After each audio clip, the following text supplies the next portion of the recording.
Bertemu lagi dengan Kak Arsya. Adik-adik yang mencintai Allah dan semoga pula dicintai oleh Allah Subhanahu wa Ta'ala. Apa kabarnya hari ini? Alhamdulillah baik, Kak. Hari ini Kak Arsyad akan bercerita tentang seorang nabi sekaligus raja. Wah, siapa tuh, Kak? Kayaknya seru, Kak. Raja yang Kak Arsyad akan ceritakan kali ini adalah raja yang sangat besar kekuasaannya. Pasukannya meliputi dari manusia, jin, dan hewan. Bentar, Kak. Raja ini bisa memerintah jin gitu, Kak? Bisa Bisa. memerintah hewan gitu? Bisa. Wah, keren dong, Kak. Sampai saat ini belum ada raja yang bisa menandingi raja yang Kak Arsyad akan ceritakan. Seorang pun. Masa, Kak? Iya. Jadi sampai sekarang pun belum ada yang bisa punya kerajaan, kekuasaan yang lebih besar daripada raja ini? Tidak. Walaupun Tidak ada. orang terkaya di dunia sekarang, Kak? Tidak.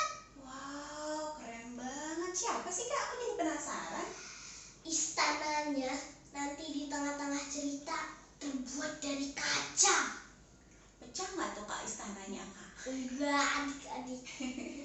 Kak Asya kasih clue ya adik-adik. Adik-adik bisa menebak nggak raja siapa ini? Enggak, Kak. Siapa tuh, Kak? Kak Asya kasih clue ya. Raja ini mampu berbicara dengan hewan. Mampu berbicara dengan hewan. Bahkan raja ini mampu mengendalikan angin. Kak Arsyad, ini ceritanya beneran gak sih, Kak? Oh, kayak film-film bohongan yang sering aku tonton itu, Kak? Beneran? Beneran, Kak? Apa adik-adik? Nggak tahu, Kak. Depannya S. Depannya S. Siapa ya, Kak, ya? Sri, Kak, Sri. Itu sih nama temanku ya, Kak, ya, Sri ya. Dialah Nabi Sulaiman alaihi salam. Oh, Nabi Sulaiman. Emang Nabi Sulaiman tuh raja, Kak? Iya adik-adik. Oh. Nabi Sulaiman adalah putranya Nabi Daud. Sejak kecil Nabi Sulaiman sudah mengikuti Nabi Daud dalam urusan kerajaan. Jadi dia udah ngelihat ayahnya itu menyelesaikan masalah kerajaan, masalah urusan rakyat, segala macem. Ayahnya juga adalah seorang raja. Oke. Ayahnya Nabi Daud, anaknya Nabi juga. Sama-sama orang baik, sama-sama orang hebat ya, Kak, ya? Iya adik-adik. Kak Asyad akan mulai ceritanya dari sini. Pada suatu hari ada dua orang wanita yang sedang berebut. Berebut apa, Kak? Ini masalahnya serius. Mereka berebut dan akhirnya mereka minta penyelesaian masalah dari masalah tersebut kepada Nabi Daud. Oke, jadi mereka menghadap raja, mereka membawa permasalahan, minta solusi gitu ya, Kak, ya? Minta Iya. gimana nih? Mereka rebutan. Kok rebutan? Rebutan apa sih, Kak? Bukan rebutan mainan. Itu sih aku ya, Kak, ya. Siapa dulu? Ini rebutan baik. Rebutan baik, Kak. Gimana sih, Kak? Jadi dua orang wanita itu mengaku sebagai ibu dari seorang bayi tersebut. Oh, gitu. Suara apa itu, Kak? Maaf ya adik-adik, kaca agak pilek. Gimana, Kak? Jadi tadi ada dua wanita memperebutkan bayi, masing-masing mengaku sebagai ibunya. Yang sebenarnya ibunya yang mana, Kak? Enggak, dua-duanya. Dia yang ngaku dua-duanya. Oh, dua-duanya ngaku. Terus, Kak? Akhirnya Nabi Sulaiman mengusulkan untuk membelah bayinya menjadi dua. Gimana, Kak? Belah? Masa belah bayi? Bercanda nih, Kak Arsyad nih. Beneran itu mau dibelah.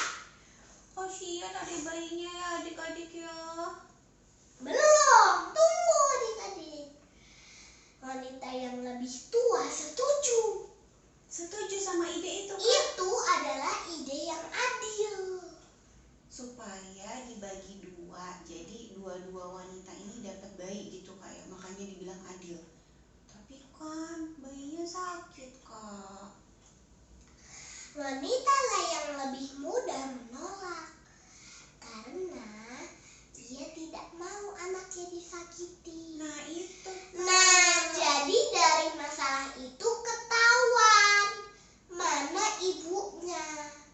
Seorang ibu pasti tidak akan rela bayinya mau dibelah dua. Iya benar Kak, aku setuju kalau gitu Kak. Nah, dari masalah ini Nabi Sulaiman berkata, seorang ibu tidak akan rela menyakiti bayinya sendiri. Masya Allah, tadi aku kaget Kak, kenapa Nabi Sulaiman nyuruh belah bayi? Ternyata itu alasannya ya Kak ya. Masya Allah, keren banget idenya ya Kak ya. Cuma buat ngetes gitu ya Kak Arsyad ya. Oke Kak, terus Kak. Gak beneran dibelah adik-adik. Kalau yang dibelah itu semangka gitu ya Kak, duren ya Kak ya. Iya. Pisau. Terus Kak. Kak Asya cerita kedua. Oke. Mampu berbicara dengan semut. Aku pernah dengar kayaknya nih Kak, cerita semut-semut bisa ngomong. Aku pikir itu dongeng Kak. Itu beneran adik-adik. Kak Asya tahu dari mana itu cerita beneran? Dari Al-Quran, Allah sendiri yang menceritakan. Oh gitu, gimana Kak? Jadi insya Allah cerita ini bener adik-adik. Nah, jadi Nabi Sulaiman sedang berkeliling bersama pasukannya. Lalu Nabi Sulaiman melewati lembah yang banyak semutnya. Ada seekor semut berkata, "Wahai semut-semut, masuklah ke dalam sarang masing-masing agar tidak terinjak oleh Nabi Sulaiman dan pasukannya." Semut ngomong gitu Kak? Iya. Emang semut bisa ngomong Kak? Bukannya semut itu suaranya gitu Kak? Di lagu itu loh Kak, Kak Aca tahu nggak? Iya. Lagu semut sama apa sih Kak? Itu adik-adik bisa ngomong semut. Nabi Sulaiman tersenyum. Terus Nabi Sulaiman bilang pasukannya, "Berhenti! Semut-semut kecil aja diperhatiin." Masya Allah. Kita tuh kalau naik mobil palingan kucing segede gaban aja dilendos adik-adik. Jangan dong Kak, kasihan kucingnya Kak. Makanya kalau semut mah injak aja biasanya kita tuh kalau lewat. Nggak mikirin semut ya Kak ya, jalan-jalan aja gitu ya Kak. Jalan-jalan aja, kayak injak juga gak ada apa-apa. Nggak kerasa. Ternyata Nabi Sulaiman nggak gitu ya Kak ya. Enggak. Nah, Nabi Sulaiman bersyukur adik-adik. Nabi Sulaiman gak sombong adik-adik. Nah, setelah para semut-semut masuk ke dalam kandang, Nabi Sulaiman pun melanjutkan perjalanannya. Sekarang Kak Asya cerita lagi, masih tentang pembahasan berbicara dengan hewan. Ada lagi Kak? Berbicara dengan burung hut-hut. Oh, dengan burung. Kalau burung gimana suaranya Kak? Gimana sih Kak? Aku nggak bisa bersiul. Kak Asya bisa nggak? Nggak bisa juga. Niruin suara burung gitu Kak? Enggak. Gitu kan ngomong burung kan Kak? Bukan?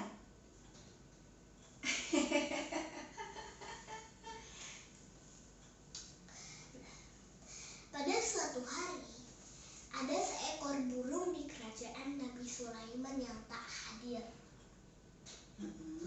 Namanya burung hut-hut. Burung hut-hut. Oke. Selama beberapa hari, hut-hut tidak ada. Nah, pada beberapa hari setelahnya, hut-hut kembali.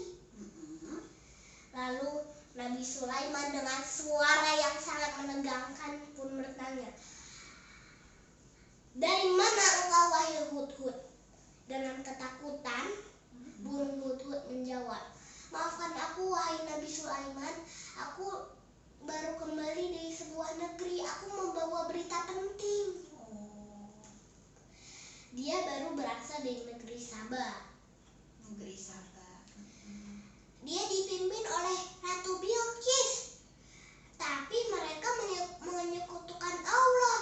Gak nyembah berhala sih, tapi nyembah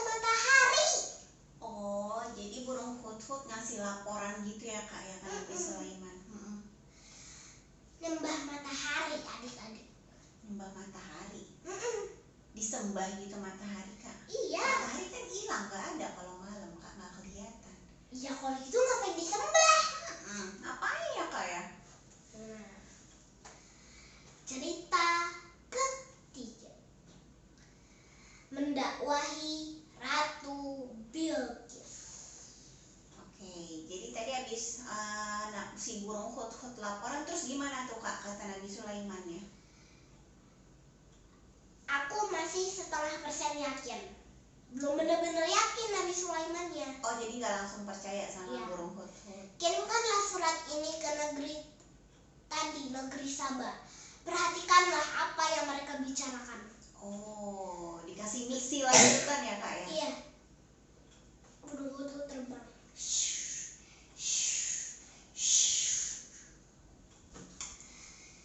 Itu dijatuhin suratnya. Dibaca, akhirnya Ratu Bilqis bermusyawarah. Salah satu petinggi kerajaan menjawab, "Wahai Ratu, jangan khawatir. Kita akan siap bertempur melawan Nabi Sulaiman dengan kekuatan yang kita miliki." Wah, mau perang kak? Tapi Ratu Bilqis takut Nabi Sulaiman bisa menghancurkan negeri Sabah. Nggak mau perang berarti Ratu Nggak Bilqis mau. ya kak? Oke. Karena Nabi Sulaiman tuh hebat banget adik-adik. Jin pasukannya. Jin kan segede monster. Emang kak Aceh pernah ngeliat jin kak? Kau tahu? Ya ceritain dalam Al-Quran. Emang ada dibilangin jin gitu besar kak ya? Maksudnya jin itu kuat gitu loh adik-adik. Oh. Bangun ngasih istana aja bisa secepat mungkin. Lebih kuat daripada manusia gitu ya kak? Ya Allah, adik-adik pasti nanya lebih kuat atau lebih lemah, ya lebih kuat lah. Bisa ngangkut singgasana secepat mungkin. Ya, tunggu dulu kak, jadi tadi gimana kak? Nah, udah digituin, Ratu Bilqis mau membujuk Nabi Sulaiman dengan memberi harta yang banyak. Oh, jadi Ratu Bilqis nggak mau perang, malah mengirimkan harta untuk Nabi Sulaiman. Iya. Ngapain? Nabi Sulaiman kan kekuasaannya sudah sangat besar ya kak ya? Terus dikirimin utusan. Nabi Sulaiman berkata, "Apakah patut kalian memberiku harta, padahal Allah telah memberiku lebih banyak? Iya benar. Bawa harta itu kembali ke negeri Sabah." Marah Nabi Sulaiman ya kak ya? Gak mau. Nggak mau nerima harta. Kalau aku mau kan dikasih harta kak, kan bisa buat beli mobil-mobilan, beli boneka-boneka gitu, bisa buat jajan kak, jajan cilok. Nabi Sulaiman kalau hidupnya udah ada cilok mah punya berapa karung. Terus kak? Nah terus Nabi Sulaiman pun membuat perlombaan. Jadi tadi Ratu Bilqis mengirimkan utusan membawa harta, tapi ditolak, diusir sama Nabi Sulaiman. Lalu Nabi Sulaiman membuat perlombaan. Perlombaan apa kak? Lomba lari. Siapa yang bisa mendatangkan singgasana Ratu Bilqis secepat mungkin? Terus kak? Ada yang jawab, "Saya wahai Nabi Sulaiman," kata jin Ifrit. Kata jin. "Saya bisa mendatangkan singgasana Ratu Bilqis sebelum engkau bangkit dari tempat duduk." Wow. Itu cepat gitu ya kak ya, berarti ya kak ya? Ini loh adik-adik, ini kan tempat duduk. Udah ada. Itu jin. Iya. Jin Ifrit. Iya. Kuat banget ya kak berarti ya kak ya? Pergi ke negeri Sabah, ambil singgasana Ratu Bilqisnya, balik lagi. Hanya dari duduk sampai berdiri. Wih, keren banget pasukannya Nabi Sulaiman kak. Ada lagi ahli kitab yang bisa mendatangkan singgasana Ratu Bilqis hanya dalam satu kedipan mata. Satu kedipan mata. Ini aja aku udah ngedip berapa kali nih kak? 1 detik. Tahu gak adik-adik? 1. Udah. Ada loh. Masya Allah, betapa hebatnya kekuasaan yang Allah berikan kepada Nabi Sulaiman ya kak ya? Iya. Datanglah singgasana Ratu Bilqis dalam satu kedipan mata. Wow,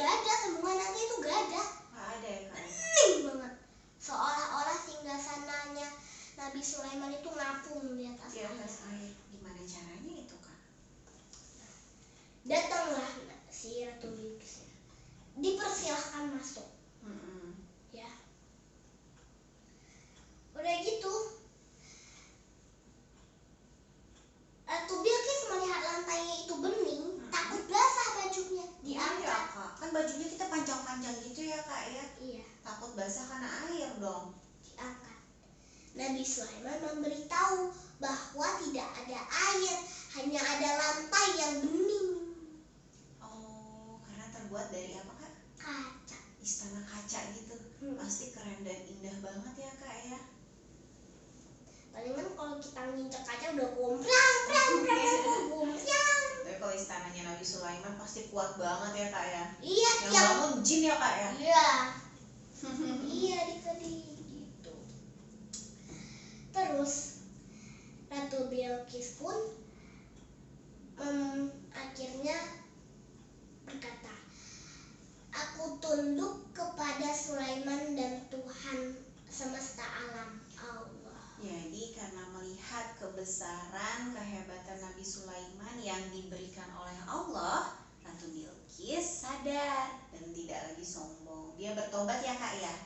Tidak lagi menyembah matahari tetapi menyembah Allah. Tuhan semesta alam. Hai. Terus Kak, katanya Ratu Bilqis itu habis itu nikah ya Kak sama Nabi Sulaiman. Tidak ada dalil bahwa Nabi Sulaiman itu menikahi Ratu Bilqis. Oh enggak ya Kak, itu cuma kata-katanya doang. Iya. Itu satu pendapat doang.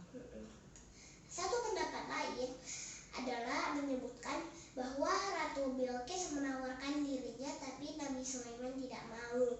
Ia akhirnya menikahkannya dengan raja yang lain.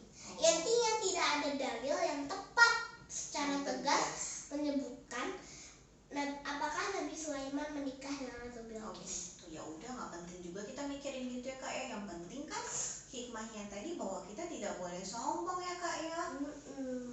Terus kita nggak boleh nyembah matahari ya Kak. Bolehnya nyembah Allah Subhanahu wa ta'ala. Terus Kak, cerita apa lagi kita Kak? Udah selesai ya Kak ya? Belum. Ada apa lagi ya Bang ya? Kan udah selesai tadi happy ending. Cerita keempat. Apa itu? Membangun Baitul Maqdis. Baitul Maqdis. Apa itu Kak? Baitul Maqdis, Masjidil Aqsa. Oh, kayaknya aku pernah dengar Kak.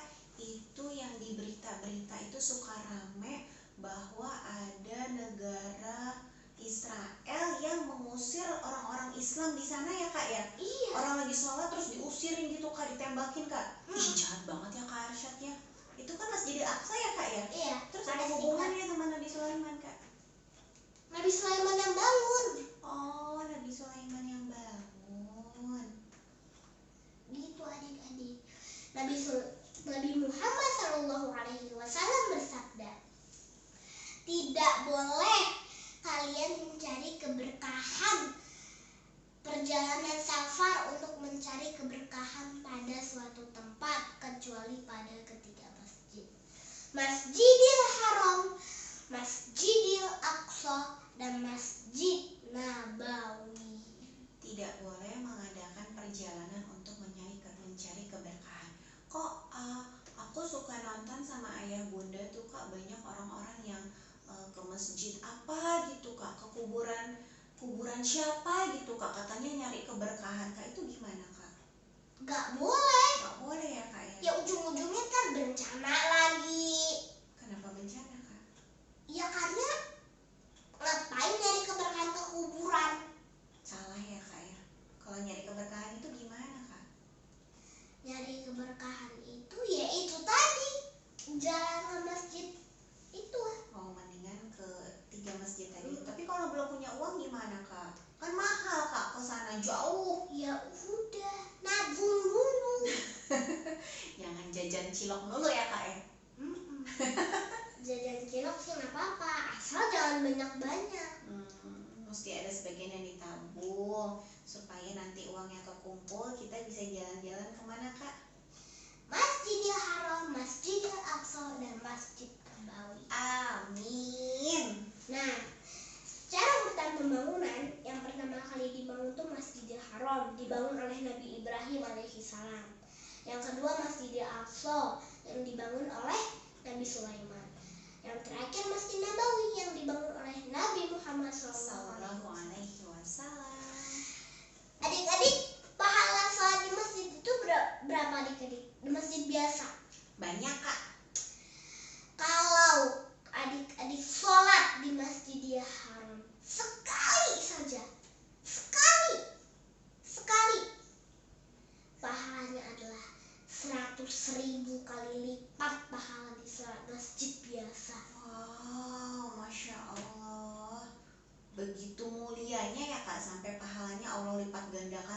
100.000 kali ya kak ya. Aku jadi tambah semangat nabung biar bisa jalan-jalan ke Masjidil Masjid Haram. Nabawi 1000 kali. Wow, kak, kayaknya tadi Kak Arsyad sebelum mulai kajian sempat ngitung-ngitung itu kalau misalnya kita sholat 100.000 kali itu berapa lama kak? Kalau misalnya kita umur kita kak, 50 tahun. kira-kira 50 tahun. Sholat terus. Itu sekali kak. Iya. Jadi sekali sholat di Masjidil Haram itu pahalanya sama seperti orang yang sholat setiap hari 5 kali sama 50 tahun. Kurang lebih ya kak ya. Ya ampun, berarti kalau misalnya kita lagi ke Masjidil Haram nih kak, terus kita sholatnya sampai 10 kali, berarti pahalanya jadi berapa tuh kak? 1 juta nih tadi. 10 dikali 100.000, 1 juta ya kak. Berarti kalau nanti kita dikasih kesempatan sama Allah, insya Allah jangan disia-siakan ya kak ya. Iya. Sholat sebanyak-banyaknya di sana ya kak ya. Mumpung pahalanya sedang berlipat-lipat 100.000 kali. Seru banget ya kak ya. Di Masjid Nabawi 1000 kali. Oh, di Masjid Nabawi 1000. Masjidil Aqsa cuma 500. Tapi 500 kali lipat dari masjid biasa ya kak ya. Masya Allah. Itu adik-adik. Dah selesai kak? Belum. Oh, belum. Banyak banget ceritanya Kak Arsyad ya. Ada lagi. Apa tuh kak? Wafat Nabi Sulaiman. Oh. Wafat aja ceritanya agak panjang adik-adik. Gimana sih kak, emang meninggalnya sakit Nabi Sulaiman? Nabi Sulaiman meninggal ketika mengawasi para jin yang sedang bekerja. Benar-benar ya kak ya, Nabi Sulaiman ini memimpin pasukan jin ya kak ya. Jinnya lagi kerja gitu kak, disuruh ngapain kak? Disuruh bangun istana lah, ngawasin pemerintahan lah, macam-macam deh. Para jin biasa melihat Nabi Sulaiman bertumpu pada tongkatnya. Pada itu udah meninggal, dia gak tahu. Nabi Sulaiman biasanya itu sholat berjam-jam, lama banget. Sholat berjam-jam kak. Aku kok sholat cuma 5 menit kayaknya nggak sampai deh kak. Ya adik-adik, sebentar ya adik-adik ya. Rasa gak sabar ya adik-adik. Soalnya ada yang datang adik-adik. Nah, terus adik-adik, para jin gak tahu itu Nabi Sulaiman udah meninggal. Para jin lagi bekerja. Iya. Nabi Sulaiman mengawasi. Iya, gitu. Sambil berdiri di tongkatnya. Itu Iya. emang sehari-hari begitu Nabi Iya, Sulaiman. iya. Tahu-tahu suatu hari Nabi Sulaiman meninggal.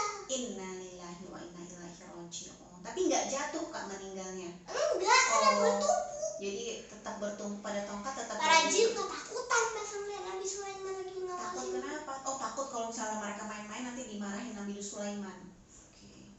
Kemudian ada rayap Raya. memakan kayu. Oh iya kak. Dimakanin tongkatnya, jatuh Nabi Sulaiman. Oh gitu. Barulah setelah itu para jin tahu Nabi Sulaiman telah meninggal dunia. Oh gitu.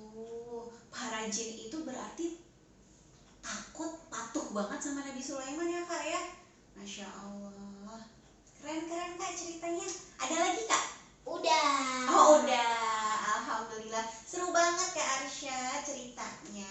Kapan-kapan kita cerita lagi ya adik-adik. Oke Kak Arsyad. Sekian dulu